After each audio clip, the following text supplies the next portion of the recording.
SIP top up करणं म्हणजे काय? नॉर्मल एस-आय-पी म्हणजे काय, की जर तुम्ही ठराविक अमाउंटची एस-आय-पी सुरू केली, तर तीच एस-आय-पी आपण आपले जे काही जेवढे वर्ष इन्व्हेस्टमेंट करायचं तेवढ्या वर्षापर्यंत आपण कंटिन्यू करतो.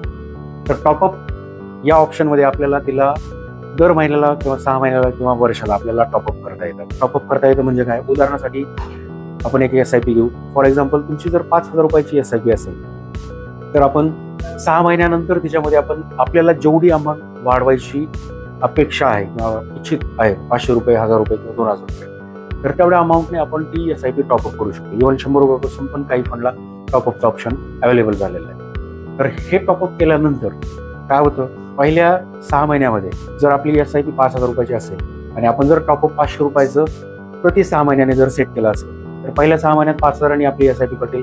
दुसऱ्या 6 महिन्यात ती 5,000 ची 5,500 नी एस-आय-पी कटायला सुरुवात होईल. तिसऱ्या 6 महिन्यामध्ये ती 6,000 ची होईल. चौथ्या 6 महिन्यामध्ये ती 6,500 ची होईल. म्हणजे दर 6 महिन्यानंतर आपण जी अमाउंट सेट केलेली आहे, त्या अमाउंटनी ती एस-आय-पी टॉपअप म्हणजे वाढत जाते. आणि याचा फायदा काय होतो, की वाढलेल्या अमाउंटमुळं म्युच्युअल फंडमधले युनिट देखील आपल्याला वाढून मिळतात. आणि वाढलेल्या युनिटचा फायदा शेवटी आपण जेव्हा आपलं काही अपेक्षित ध्येय पूर्ण होईल, ठराविक वर्षानंतर 10-20 वर्षानंतर, त्यावेळी ज्यावेळेस आपण ते विक्री करू, त्यावेळेस आपल्याला त्याचा जास्तीचा फायदा मिळतो.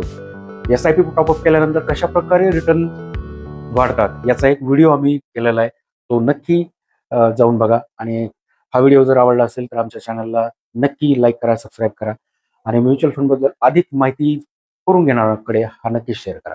Mutual fund investments are subject to market risks. Read all scheme related documents carefully.